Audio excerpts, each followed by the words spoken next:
The rain had been falling for hours, turning the narrow alley into a river of rippling reflections. Somewhere between the flickering neon signs and the shadows that clung to the walls, she appeared blue-skinned, violet-haired, eyes burning with a predator's focus. Her bare feet splashed through the water as she moved, every step deliberate, every motion charged with intent. She wasn't lost. She wasn't running. She was hunting. The amulet at her chest pulsed with a golden light, each beat in rhythm with her heart. Whispers echoed from the darkness. Taunting voices, promises of pain. Figures emerged from the rain, blades glinting under the storm's pale light.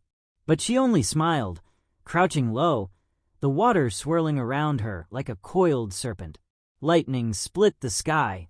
The street exploded into motion. Her movements were fluid, a dance of fury and grace. Metal clashed, water sprayed, and screams were drowned by the relentless downpour. And then, silence. The alley stood empty, save for her silhouette framed by the storm. She turned her gaze to the city beyond, the hunt far from over. Somewhere out there, her true prey was waiting, and she was coming.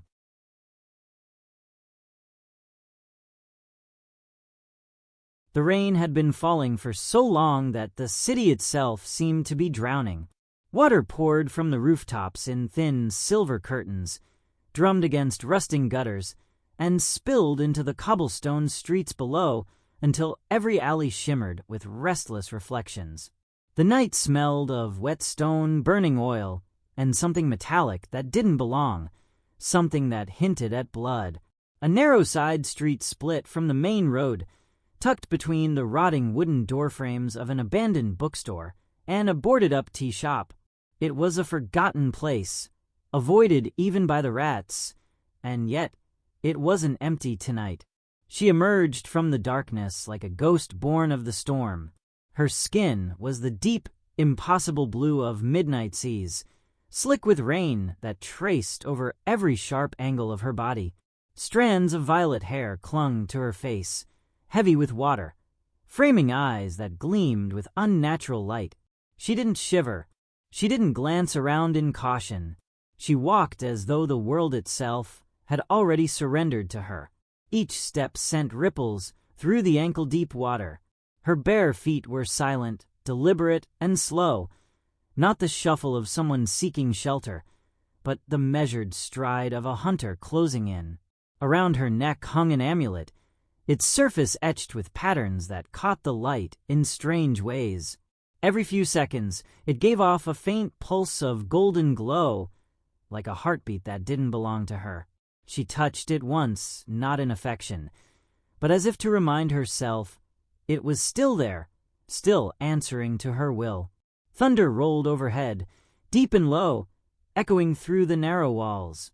Somewhere farther down the street, a neon sign flickered, its dying light turning her wet skin into shifting shades of blue and purple. The sound of the city, distant traffic, shouting voices, the rattle of a cart's wheels, felt muted here, as if the storm had swallowed every other sound except hers. And then she stopped. At the far end of the alley, something moved. Just a shadow at first, breaking the rhythm of falling rain.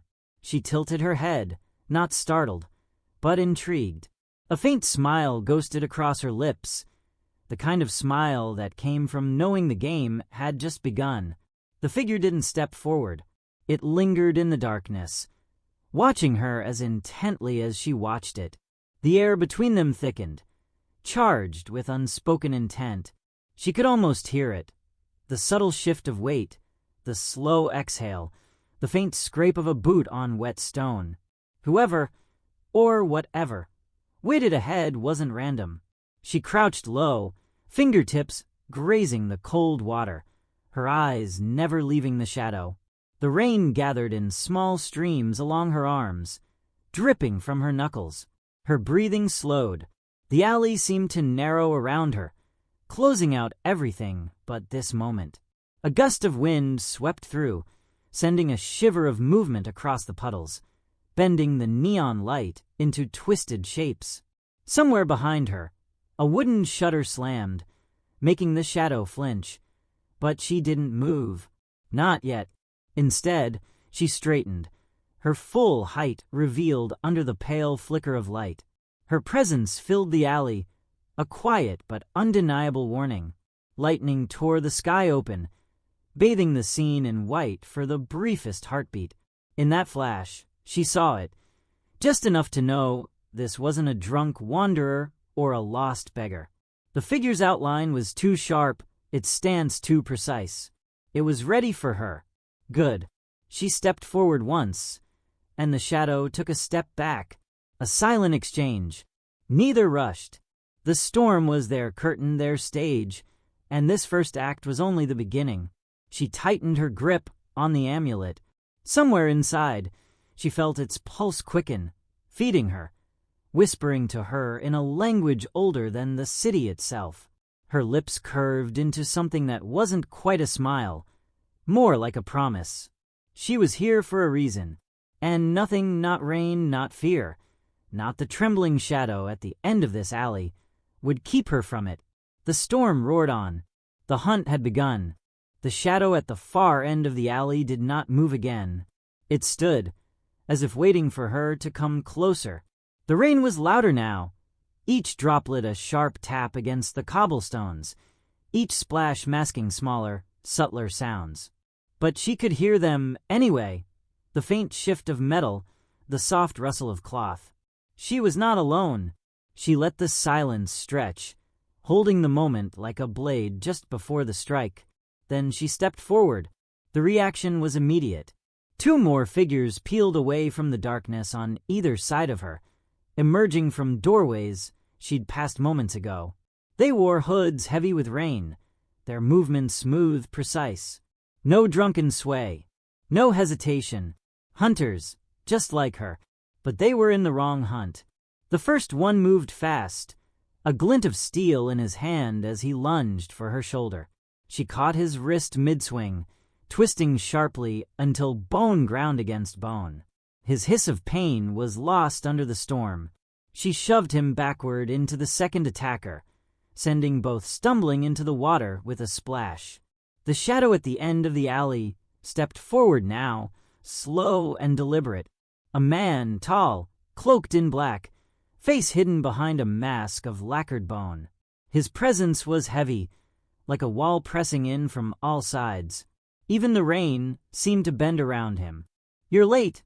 His voice was low, distorted, as though coming from somewhere deep beneath the mask. "I wasn't hiding," she replied, her tone flat, but edged with something dangerous. The two men she'd knocked down recovered quickly, circling her now. One drew a curved blade, the other held something stranger, a weapon shaped like a jagged crescent, glowing faintly from within. They moved in tandem, trained, keeping her boxed in. She crouched slightly, shifting her weight, every muscle coiled. The amulet at her neck pulsed once, twice, in rhythm with her heartbeat. She could feel its power pressing against her skin, urging her to unleash it. But not yet. She wanted to see how far they'd go without forcing her hand. The first blade came in low. She spun aside, letting the attacker's momentum carry him past her, then drove her elbow into his spine. The second came from the right, his glowing weapon slicing the air where her ribs had been a moment earlier. She slid beneath the swing, her fingers skimming the wet ground before pushing herself upright again. "You're making this harder than it needs to be," the masked man called out, his tone almost amused. "I was hoping you'd say that," she said. They attacked again, faster this time. She moved like water, flowing, twisting, never where they expected her to be. Steel clashed. Sparks hissed as the glowing blade scraped against the amulet's chain, but didn't cut through. Every strike they landed on her only glanced off, as if the rain itself bent to deflect the blows. Still, they were pushing her toward the far wall. She could feel it in the way they shifted, tightening the circle, narrowing her space to move. Good, she thought. That meant they were close enough. She waited until the next swing came, a high slash aimed for her throat, before catching the attacker's wrist in both hands. Her grip tightened, the amulet flaring in golden light. The rain around them seemed to pause for a heartbeat, droplets hanging in the air. Then a shockwave of force erupted outward, sending both men flying backward as if struck by an invisible hammer. The masked man didn't flinch. He just tilted his head slightly, studying her. "So the rumors are true," he murmured. "The amulet answers to you." She straightened, the light fading from the amulet, but leaving a faint glow in her eyes. "Rumors don't matter," she said. "Only what happens next." The man stepped forward, the water parting around his boots. His presence was suffocating now, pressing against her chest like the weight of the deep ocean. Behind him, more shapes emerged from the rain, silent, armed, and closing in. She rolled her shoulders, shifting her stance. "If this is the part where you try to scare me," she said, "you're already wasting your time." The masked man's voice dropped even lower. "Scaring you?" He shook his head. "No, this is the part where you don't leave." The alley seemed to shrink, the rain roaring louder, and for the first time since she arrived, she let the amulet's power begin to rise. The storm was about to break, not above them, but between them. The rain seemed to slow, not stop, just slow. Each droplet hung heavier in the air, falling with deliberate weight, as if the storm itself knew something was about to change. Her breath was steady, her eyes locked on the masked man. The pulse of the amulet at her throat had quickened, no longer matching her heartbeat. It was faster, sharper, hungry. She felt the energy pushing at the edges of her control, restless like a predator pacing inside a cage. "You brought more," she said quietly, glancing past him at the growing number of shadows stepping into the alley. "That tells me you already know what happens if you fail." The man didn't respond. He only gestured with one gloved hand, and the ring of attackers began to tighten again. Her fingers brushed the amulet. The instant her skin made full contact, the golden light flared, bright enough to paint the rain in molten color. She let her mind sink into the pull of it, deeper, deeper, until her thoughts began to blur. The sound of the storm faded. The cold vanished. The world became nothing but that pulse, that heat, that impossible, ancient power rushing into her. When she opened her eyes, they were no longer the soft violet they had been. They burned now, molten gold streaked with threads of crimson. The nearest attacker hesitated, his foot faltering in the shallow water. She heard it, his breath catching, the faint scrape of his heel against stone. Fear. The air shifted. A low vibration began to hum through the alley, rattling loose boards, rippling the puddles. Her skin, once slick with rain, now seemed to glow faintly from within, as if lit by an unseen fire. Thin arcs of golden lightning skated across her arms, tracing along the curve of her shoulders before vanishing into the water below. "Too late," she said. The first one charged. His blade swung for her throat, fast and precise. But before the steel reached her, the lightning leapt, arcing from her skin to his weapon, down into his arm. He screamed, dropping the blade, convulsing as the current sent him crashing into the water. Another came from behind. She didn't even turn, just swept one hand in a slow, deliberate arc. The rain answered, twisting midair into a slicing ribbon of water that struck him across the chest. The impact threw him backward, his body hitting the wall hard enough to crack the rotting wood behind him. The hum grew louder. The amulet's glow now pulsed in waves, spilling golden light into the night. The attackers hesitated, glancing to their masked leader for orders. He stepped forward, slow, unshaken. "Impressive," he said, voice low, "but you're burning yourself too fast. That power will eat you alive before you take 10 more breaths." She smiled, a sharp, dangerous curve of her lips. "Then I'll make them count." More came at once. 3 from the left, 2 from the right. She moved through them like a storm given human form. Her hands were never still, sometimes pushing, sometimes slicing, sometimes pulling the very air into weapons. One attacker's legs were swept out from under him by a whip of rainwater. Another was hurled against the far wall by a shockwave that burst outward from her chest. In the chaos, the masked man moved. Fast. Too fast for an ordinary human. One moment, he was 10 steps away. The next, his bone mask was inches from her face, his gloved hand clamping onto the amulet. The instant he touched it, the golden light flared violently, spilling over them both. The hum became a roar, and the alley seemed to stretch and twist, as if the space between them and the rest of the world was tearing open. His voice was strained now. "It's not yours." Her grip closed over his wrist. "It is now." She let the power surge, not in a controlled wave, but in a flood. Lightning poured from her skin, from the amulet, from the very air. The force ripped him backward, tearing his cloak, slamming him into the far wall with a sound like shattering stone. For a moment, there was nothing but light. When it faded, steam hissed from the puddles at her feet. The rain had stopped inside the alley, the droplets hanging motionless just beyond its mouth, as if afraid to enter. The masked man was gone, not dead. She could still feel his presence somewhere beyond the storm, but gone for now. She stood alone, the amulet's glow dimming back to a faint heartbeat. Her breathing was steady, but she could feel the toll. The faint tremor in her hands, the ache deep in her bones. She looked toward the end of the alley. Somewhere out there, the real fight was waiting, and she was ready. The storm didn't follow her out of the alley. It chased her. Lightning flashed overhead as she stepped into the wider street, its jagged light bending unnaturally to highlight her path. The air was electric, charged so heavily it prickled against her skin. The rain struck harder here, stinging against her shoulders, but she barely noticed.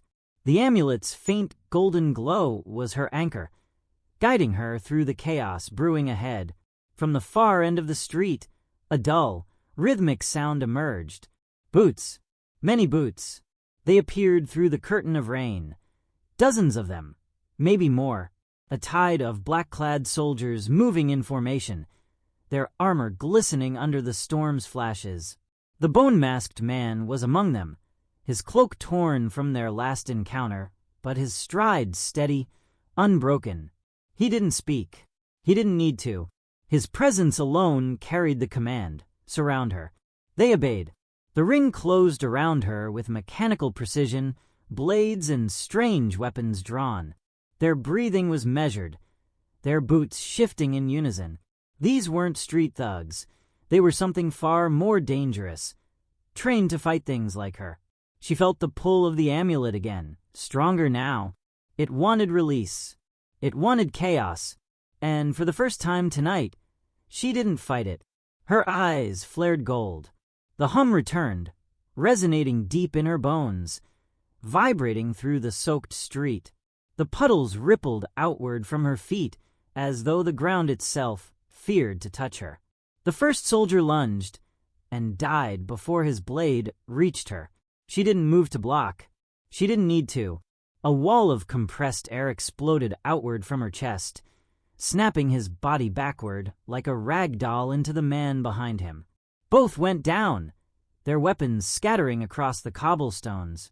The others reacted instantly, swarming from all sides.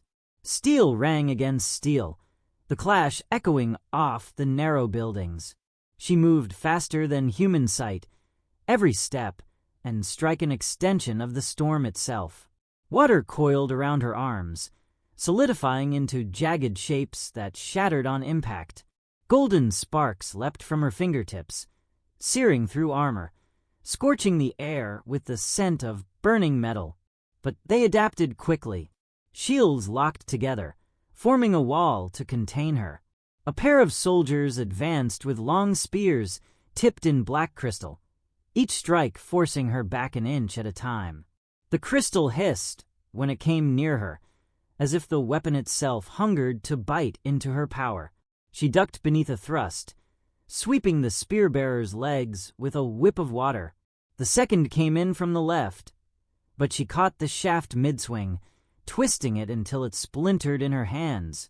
She drove the jagged end into the street, channeling the amulet's energy down through it.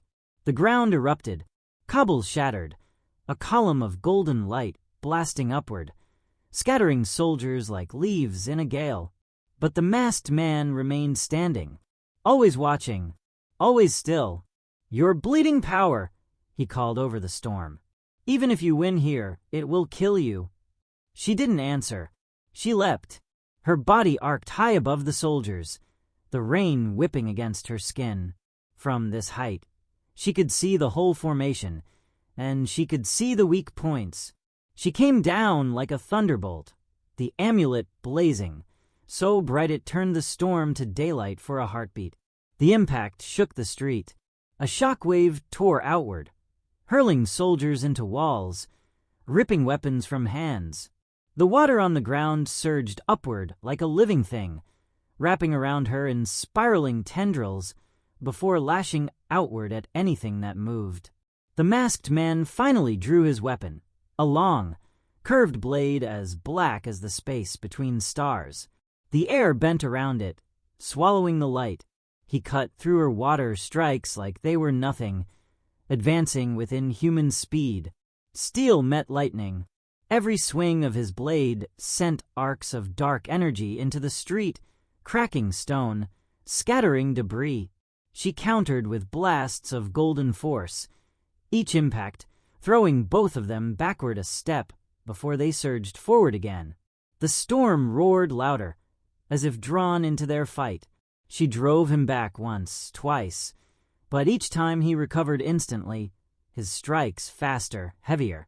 He wasn't just skilled, he was made for this. And every second she fought him, she could feel the amulet pulling deeper, asking for more, demanding more. She knew if she gave it everything, she might not come back from it. But if she didn't, the city wouldn't survive the night. The masked man's blade locked against her arm, the black edge pressing toward her throat. "End this," he growled. Her eyes burned brighter. "Gladly." And she let the amulet loose. The street was unrecognizable. Chunks of stone lay scattered like broken teeth, storefront windows shattered into jagged mouths. Water pooled in deep craters where the ground had been torn apart, swirling with oil and blood. The air was thick with steam, curling in ghostly tendrils that hid the bodies sprawled in the wreckage. The rain had stopped. Not faded, stopped. Droplets hung, suspended midair, frozen in place, glittering like glass under the faint glow of the amulet at her throat. Each pulse of light from the artifact made the droplets tremble slightly, as though it still held the storm's heartbeat in its grasp. She stood at the center of it all, her chest rising and falling in slow, measured breaths. The amulet's glow had dimmed, but it still hummed against her skin. A warning, a reminder of how much it had taken. Her hands trembled, but she ignored them. Pain would come later. Fatigue would come later. For now, she had to know if the masked man was gone. Her gaze swept the destruction.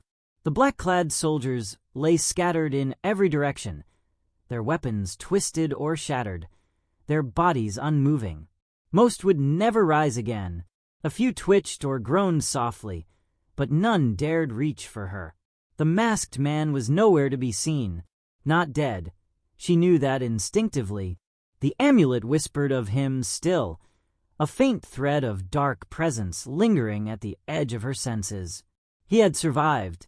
He had escaped, and that meant this was far from over. She crouched beside one of the fallen soldiers, a younger man whose hood had been torn back in the fight. His eyes were wide with something between fear and awe as he tried to focus on her. "What are you?" he rasped. She didn't answer. She didn't need to. Instead, she touched the amulet briefly, and his eyes rolled back, his breathing slowing into unconsciousness. She left him alive, not out of mercy, but because he might still be useful. Her bare feet splashed through shallow pools as she moved toward the far end of the street. The stillness felt wrong. The absence of the storm made the city too quiet, as if the world itself was holding its breath.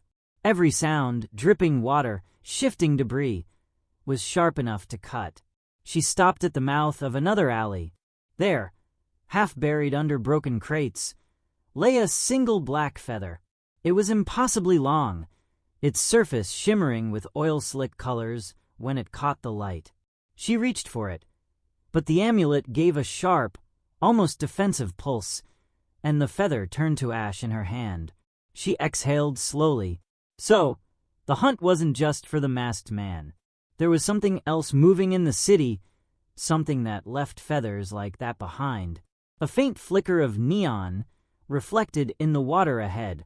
She stepped into it, her shadow stretching long and distorted. The streets beyond were untouched by the battle, but she knew that would change soon. Wherever he went, destruction would follow. Her muscles ached now.